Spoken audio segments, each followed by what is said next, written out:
So why a Facebook party? Well, a Facebook party is a way to reach a large number of readers.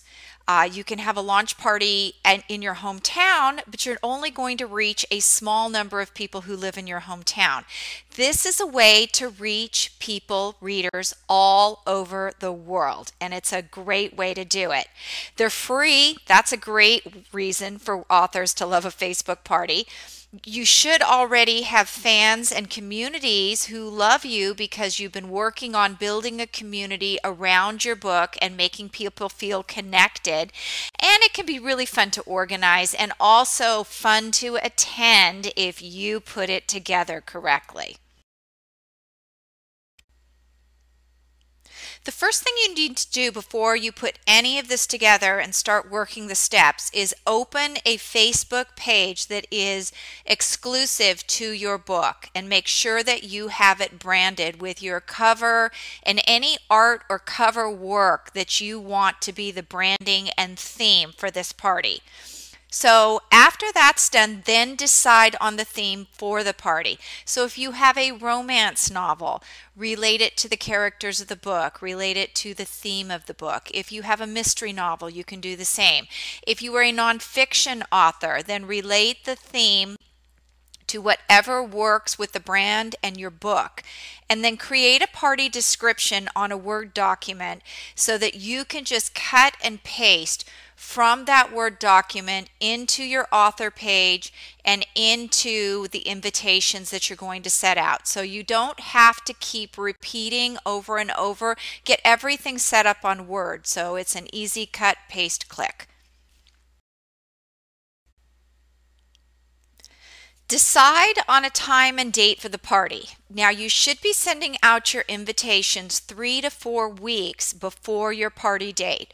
So I have to caution you here, this is the biggest epic fail on the planning, is that people plan when they think their book is going to come out and then it doesn't release. So make sure before you begin this that you have a solid date that at least your Kindle copy will be up. You're going to want to run part of your Rafflecopter to the Amazon page, so you've got to make sure it's there. Your community should include people from all over the world. If you've been working hard all this time on your author platform and building that community, so try to schedule the party into a 3 to 6 hour window that will include as many people as you can from your community. So if you're on the East Coast of the United States, try to include a time period that includes the West Coast if the United States is your target audience. If you have people from the UK, try to plan it so that they're included as well. It's going to be a little difficult to get everyone, but at least if you run a 3 to 6 hour window, most people in most places will be able to facilitate some of that in some way. Try to plan for your immediate audience, like in the United States, if that's where your audience is. Try to make it in an hourly fashion that's accessible to them. So don't plan it during the middle of the workday because nobody wants to get fired because they're on your Facebook party. So try to make it after working hours if at all possible. That way you have everyone's complete attention and they're not going back and forth hiding it from their boss. It's important to clarify for all the attendees what time zone that you are in so that they can plan accordingly. A lot of times people forget this, and people the people, the attendees are going back asking, well, wait a minute, where are you at? Because I don't know what time zone I'm in to plan. So make sure everybody knows that you're in the Pacific Standard Time Zone. So, if they're in the UK, they can plan your 9 o'clock in the morning is their 5 o'clock. So be very clear on the time and date and when and what and how. The next step is going to be to create and send out the invitations, and you're going to do this on Facebook. It's the same procedure as if you were going out to create an event, if you were going out to invite friends. It's all kind of interconnected in that area. So be sure when you create the invite to make something that's related to your book and your topic. but it's also very creative as well. If your book is relevant to something going on in the world, it's always kind of fun to relate it to that too, because then people go, oh, I need that. That's happening and I need to learn that. Make sure that your invites include links for your book. So that's the time where you, like I said, you want to make sure that at least one of your book formats is up and available. If you're going to generate free books, then take them back to your website and give away the free book from there. And you've already created a community that really likes you, likes what you do. So make sure that you do a little bit of shameless promotion with them. You don't have to sell, because that's the beauty of having a community, is they're already an organic group of people who like what you have to do. So if you've cultivated that community correctly and asked them what they needed and kind of built the whole book or project around them, this will be really easy. You don't even have to sell it.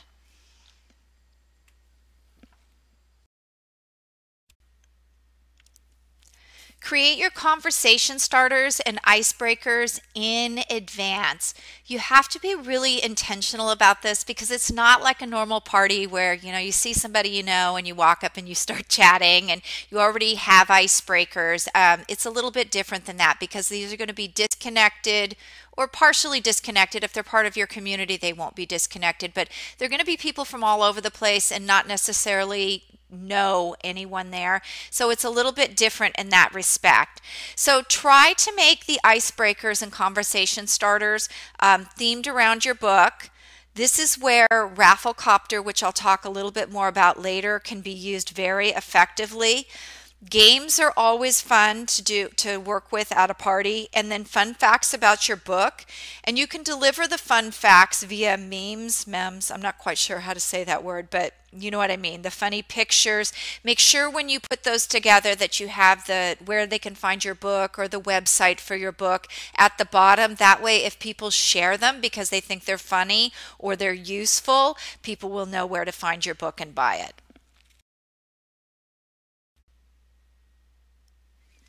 Remind people to RSVP for the party. That way you have an idea how many people are coming.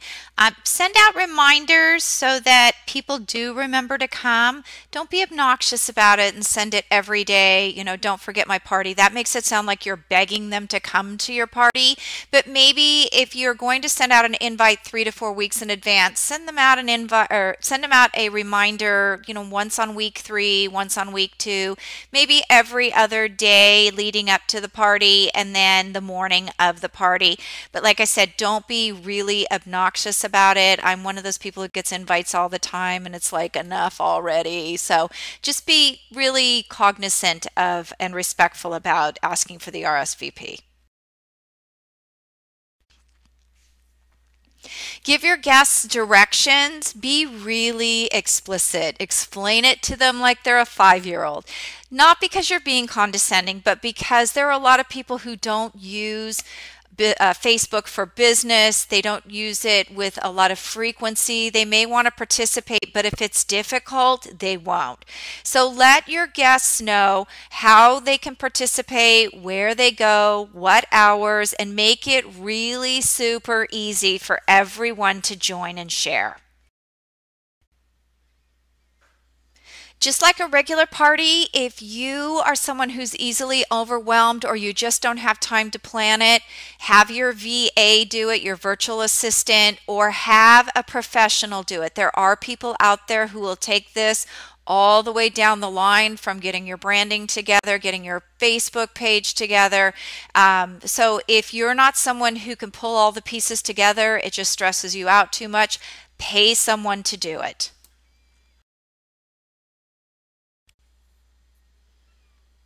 And don't forget the swag. That's the best part of the party. So you can create some really cool stuff to give away, stuff that your guests can download. Some of those ideas can be Amazon cards, Starbucks, Sephora, Cold Stone, any gift certificates that can be virtually distributed. You can also make some cool book related swag that you can mail out to guests. I've seen people do keychains with their book covers on it, jewelry that's related. I mean, there are so many things that you can put together that are really cool. Another cool thing is an MP3 tape. If you want to read your book or read an excerpt from your book, you know, there are just a lot of ideas, and I'm sure everybody does it a little bit differently. So be sure and get that swag bag together. Before you get into the party, create a checklist. Make sure that you have your dialogue ready, your icebreakers, your swag. Make sure that everything is all together so that the party runs very smoothly. You don't want to get caught with your pants down out there with nothing to do or nothing to say because you forgot a crucial step.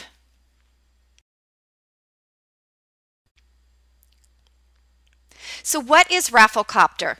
I mentioned it early on as a great way to lead people through games. I use it for what's called a scavenger hunt. I know other people have different names for it, but I'll talk a little bit more in the next slide about how to put this all together. But basically, Rafflecopter can be found at rafflecopter.com. The instructions are super easy. I didn't do a tutorial here because they have a great tutorial of their own. Anybody can use it. And it's free. So you know what? You can never discount free. It's a great place to go. So like I said, I use this as a scavenger hunt, and what I do with it is I lead people into different venues and then offer a prize at the end. And you can do the prizes a couple different ways. You can offer little prizes throughout or a grand prize drawing at the end. But either way, the point is to get your audience having fun and super engaged in who you are and what you're doing. So where is all this leading with Rafflecopter? When I put together a scavenger hunt, I want to lead people to all of the items, all of the places where people can find me and engage with me. So you're going to lead them to your social media links. You're going to lead them to your website. You're going to lead them to Amazon and your Goodreads account if you have one. So the point of doing this is, again, being super engaged, having them being engaged with you and knowing as much as possible about you. So if you lead them to social media, give them a point during the scavenger hunt for finding your social media accounts. And of course, you're going to lead them to. You're going to have your Facebook link there. You're going to have your Twitter link there, your Google Plus, your LinkedIn, whatever you feel are the places that you want to lead them on social media. You can give them a point for liking your social media or for following you. You can give them more points for retweeting on Twitter or asking a question for you to answer, especially if you're a nonfiction author who is an expert. You can say, you know, go leave me a question on Twitter and you'll get a point. So that's what you want to do with your social media links. You want to lead people back to your website. And there are a lot of things you can do with your website. You can have them read your bio and answer a question. You can have them go into the book description and read the blurb and answer a question. You can have them go to your blog and choose and post about what your favorite blog is. So there's all sorts of places that you can take them on your website and come back, have them bring back questions and answers. On your Amazon page, you can have them go and follow you on Amazon. That's something that not many people really know is there, but follow you on Amazon. When they follow you there, every time your author page updates, they'll get updates from that. You can have them answer questions that are on your Author Central page. So you're going to need that all set up and ready to go. You can have them purchase your book. You can give them extra points for purchasing your book. Same over on Goodreads. Have them answer questions all over there and follow you on there. So the point here is to get everybody interacting with all of the places that they can engage you and share their engagement with you. And again, to keep people really engaged, be sure you offer prizes. They don't have to be big prizes. I've seen everything out there from book excerpts to free books, of course, Kindle downloads, gift certificates, like I mentioned earlier, Amazon, Sephora. You don't have to be big gift certificates. People appreciate anything you will give. I've seen people offer iPads, and I really wouldn't recommend that because then you're going to have people show up who aren't really interested in who you are or what you do. They just want the prize.